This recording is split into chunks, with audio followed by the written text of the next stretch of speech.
হরে কৃষ্ণ, রাধে রাধে বন্ধুরা। তোমরা সবাই কেমন আছো?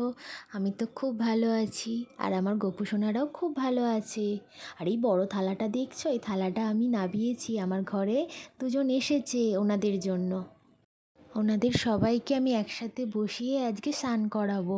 এমনি সময় আমার গপুদেরকে আমি গামলাতেই স্নান করাই, আর আজকে ভাবলাম চারজনকে একসাথে বসিয়ে স্নান করাবো, তার জন্য একটা বড় জায়গা দরকার।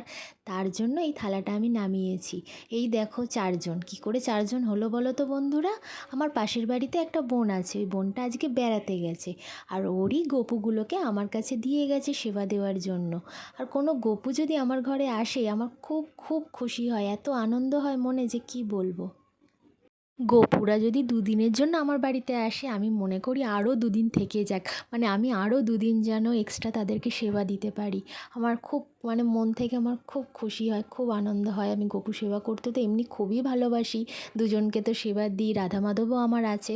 কিন্তু আমার আশেপাশের বোনদের যাদের গপু আছে, ওরা কখনো কোথাও বেড়াতে গেলে আমার কাছেই রেখে যায়, আর আমিই সেবা দিই। কিন্তু তারা ধরো দুদিনের জন্য রেখে গেল, আমি ভাবি যে না, আরও দুদিন থাকুক গপুরা আমার কাছে, আমি সেবা দেবো। আমার দিতেও ইচ্ছা করে না, মনে হয় যেন থাকুক আমার কাছে।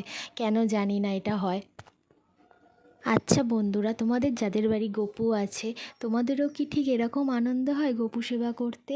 সব কাজ ফেলে দিয়ে শুধু গপু সেবা করব সারাদিন? আমার তো তাই মনে হয় যে সব কাজ পড়ে থাকুক, আমি আগে আমার গোপালদেরকে দেব, তারপরে বাকি কাজ করব। যদিও এটা হয় না, আগে তো সংসারের কাজ সেগুলো আগে সারতে হয়, তারপরে গপু সেবা।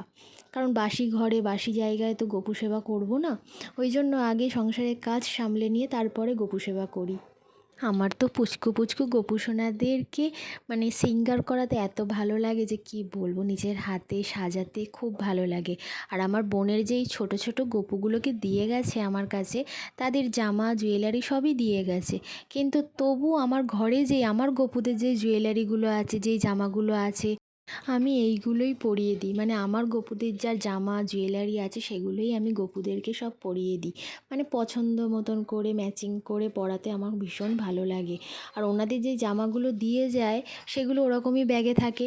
তারপরে তো ওই পাশে ওই বনুটা আসে, যেদিন দেখে কিনা ওরকমই ব্যাগে রয়েছে, তারপরে আমাকে বলে, কেন তুমি পরাওনি? আমি তো দিয়ে গেছিলাম আমার গপুর ড্রেস জুয়েলারি। আমি বলি, ভগবান তো একজনই, তার বিভিন্ন রূপ রয়েছে, তো তোর গপু যা পড়লো আর আমার গপু যা পড়লো সেই একজনই পড়লো, আলাদা কিছুই না। তাই তো বন্ধুরা, ভগবান আমাদের একজনই, পরমেশ্বর শ্রীকৃষ্ণ, তাই তো? আমার কমেন্ট বক্সে তাহলে একবার করে লিখে দিয়ে যাও, জয় শ্রীকৃষ্ণ। গপুরাও খুশি হবে, আমিও খুশি হব একটু বন্ধুরা। আর দেখো, ছোট গপু তো রেডি, চুলও পরে নিয়েছে, মুকুটও পরে নিয়েছে, এবার বাকিরা সাজগোজ করবে। আর ইনি মহাশয়, ইনিও আমাদের সাথে বৃন্দাবন থেকেই এসেছে। আর এসেছে বলা তো ভুল, উনি কি বলবো, আমার বড় গপুর গল্প তো এর আগের ভিডিওতে তোমাদেরকে বলেছি আমি, তোমরা পারলে সেই ভিডিওটা একবার চেক করে আসবে, যে বড় গপুকে আমি কিভাবে নিয়ে এসেছি। সেরকম এই গপু যাকে তোমরা দেখছো, এই গপুও সেরকমভাবেই আনা হয়েছে, ঠিক একই জায়গা থেকে একইভাবেই আনা হয়েছে এই গপুকে। আমি আমার যেই বোনের এই গপু, সেই বোন, আরও আমরা ফ্যামিলি অনেকে মিলে বৃন্দাবনে গেছিলাম, সেখান থেকেই আমাদের এই চন্নু একদম কিউট কিউট গপুগুলোকে আমরা নিয়ে এসেছি। আর আমরা নিয়ে এসেছি, ভগবানের কৃপা রয়েছে বলেই ওনারাও এসেছে আমাদের সাথেই, আমরা যাতে সেবা দিতে পারি, ওনাদের কৃপা লাভ করতে পারি। আর যাদের গপু নেই, আমি তো বলবো তারাও গপু নিয়ে আসো, গপু সেবা করো, করতে করতে মন প্রাণ সব শান্ত হয়ে যাবে, এত খুশি হবে, নিজেরাই বুঝতে পারবে তখন যে কতটা শান্তি ফিল করি আমরা ভগবানের সেবা করে। অন্য কোনো কাজ করলে আমরা সেই শান্তি পাই না, এটা আমি এর আগেও বলেছি অন্য ভিডিওগুলোতে, এই ভিডিওতেও আমি বলছি যে অন্য কোনো কাজে কোনো শান্তি নেই, ভগবানের সেবাতে যেই শান্তি রয়েছে। ইনি আমার বড় গপু, লাড্ডু গোপাল। এনাদের সাথে তো তোমাদের আলাপ তো রয়েইছে, এনাকে তো তোমরা খুব ভালোভাবেই চেনো। ইনি তো আমার একদম কি বলবো, সুখী, সব সময় আরাম। ওনার একটুখানি সেবা ভালো করে করতে হবে, ওনার হাত পা টিপে দিতে হবে, কিন্তু কোনো ঝামেলা নেই। আমি যেটা পড়াবো সেটা পড়বে, যেটা ভোগ দেবো সেটাই গ্রহণ করবে, এনার কোনো ঝামেলা নেই। কিন্তু আমার ওই চুন্নমুন্নু যে পুচকু গোপালটা, ওনার আবার একটুখানি কিন্তু ঝামেলা আছে। ওনাকে যেই মুকুট পরাবো সেটা উনি পরবে না, বারবার ফেলে দেবে। যেই বাঁশিটা দেবো সেই বাঁশিটা রাখবে না, বারবার ফেলে দেবে। 2-4 দিন একই বাঁশি নিয়ে রাখবে না, ওনাকে সব কিছু চেঞ্জ করে করে দিতে হবে। কিন্তু আমার এই গপু, এই লাড্ডু গোপাল, এনাকে তুমি যেমনভাবে রাখবে তেমনভাবে থাকবে। এনার কোনো ডিমান্ড নেই যে এই খাবো না, এটা নেবো না, ওটা পরবো না। যেমনভাবে আমি সাজাবো তেমনভাবে সাজবে। আর আমার পুচকু গোপাল, উনি তো বারবার কানের হারিয়ে ফেলে, বাঁশি হারিয়ে ফেলে। একদিন তো গলার চেনটাই যে কোথায় হারিয়ে দিয়েছিল জানি না। তারপরে দেখছি যে জামাটা আমি পরিয়ে রেখেছি সেই জামার ভেতরে রয়েছে, অথচ আমি ঘরময় খুঁজে ওনাদের জিনিসপত্র খুঁজে চেনটা আমি পেলামই না। তারপরে যেই জামাটা ছাড়তে যাচ্ছি দেখি না জামার ভেতরেই রেখে দিয়েছে উনি লুকিয়ে।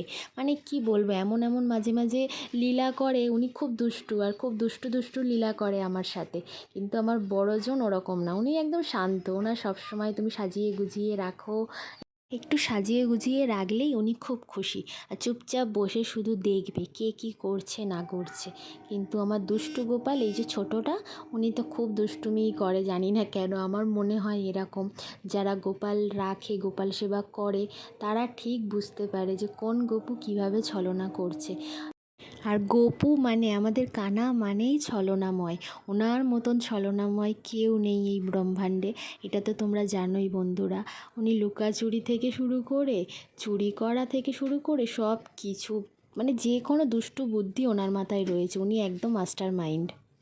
তোমরা তো সবাই কম বেশি শুনেছো ওনার মাখন চুরির সব কেলোর কীর্তি যেটা বলে সেগুলো, মানে কীরকমভাবে কীরকম লীলা করতো মা যশোদার সাথে, সেগুলো আমরা সবাই জানি।